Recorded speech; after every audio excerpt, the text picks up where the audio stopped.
I now invite Professor Peter Dawkins to deliver the occasional address. Professor Dawkins is Secretary of the Victorian Department of Education and Early Childhood Development. Prior to joining the public service, Peter was an academic economist. Perhaps he should have stayed there and helped with what's happening today. From 1996 to 2005, he was the Director of the Melbourne Institute of Applied Economic and Social Research at the University of Melbourne. Peter has written and published extensively on economic and social issues. Please welcome Professor Dawkins.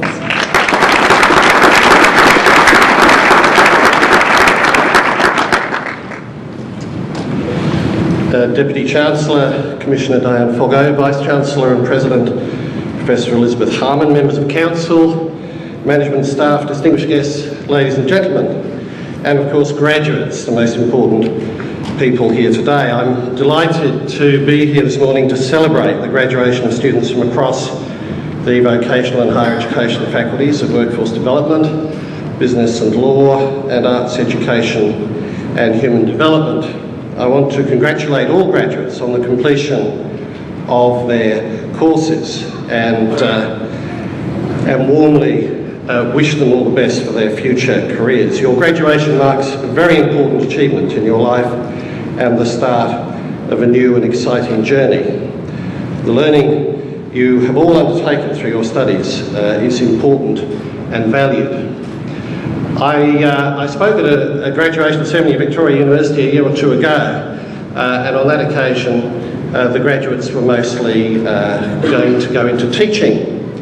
And since that time, my department has become the Department of Education and Early Childhood Development. So I'm now responsible not only for the teaching of our young people in Victoria, but I'm responsible for babies and for all young people from birth to 18 and their learning and development. And I must say, Victoria University is a university that I increasingly appreciate the value of in the development of human capital in Victoria, because they're not only focused on developing our teachers, they're also focused on children's services and early childhood development, and we really value the role that the university plays in Victoria. You may be aware, in relation to early childhood development and education, you may be aware that Victoria is currently experiencing a once-in-a-generation baby boom. In 2006-7, Victoria's Maternal and Child Health Service recorded over 70,000 births. This was the first time since the early 1970s that births to women resident in Victoria had reached 70,000. In the western suburbs of Melbourne, there's been a 25.5% increase in newborns since 2000-2001, and we're seeing approximately 1,000 babies born every month. That's enough to fill at least 2 new primary schools every month. In the city of Wyndham alone, a very strong growth area, we're projecting the need for up to 19 new primary and secondary schools by 2021. With more and more babies coming to the world, we need to make sure that we have enough competent and committed professionals such as yourselves so that we can continue to deliver essential services in early childhood development, health, education and family support. Now, in addition to this remarkable baby boom, we're also seeing a convergence of research and policy thinking about the importance of early childhood experiences and education and the need for children to be afforded the best possible start in life. This new research, coupled with the unprecedented baby boom, has served to focus government attention on the importance of early childhood development and education as key drivers of human capital and ultimately the success and prosperity of the nation. This in turn has created a dynamic and incredibly fertile space for reforming and rethinking the way we deliver such services. Never before has there been so much happening at the national and state levels in early childhood development and education to build Victoria's and Australia's human capital for the future economic prosperity and social cohesion.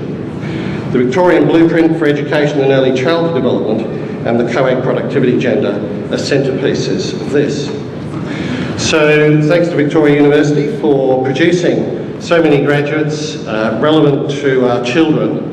And I noticed also today a couple of your postgraduate doctorates that I think I need to read, because in addition to early childhood, I'm getting very focused on the middle years, where many of our young people tend to get disengaged from school and disengaged from education, and a lot of problems can arise from that. And so the world of adolescence, using photo voice to explore psychological sense of community and well-being in adolescents with and without an intellectual disability. It took me a while to grasp what that meant.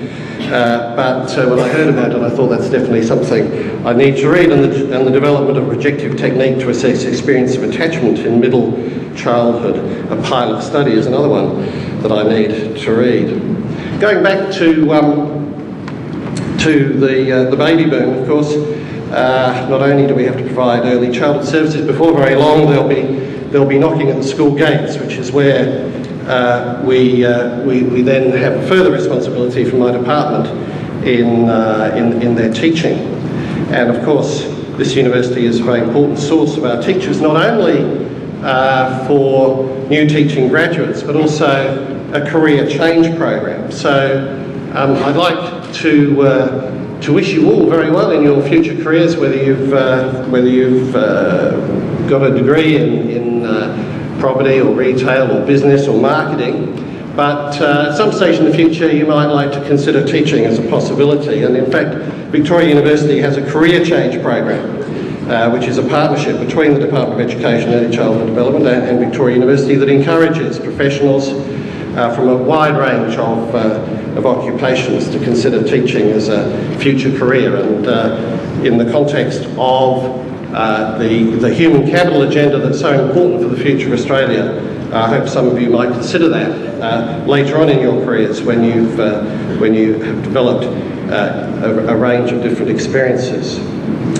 So in conclusion, your award today marks an important milestone and the beginning of an exciting new learning process where you can simultaneously make a difference to the lives of others. I encourage you to challenge yourselves and to be committed to your own lifelong learning as practitioners, whatever your career path. I also encourage you to remain open to new opportunities as they arise. You may be pleasantly surprised to discover where and how far your career takes you over the years. Congratulations and best wishes to you all as you embark on that process. Thank you.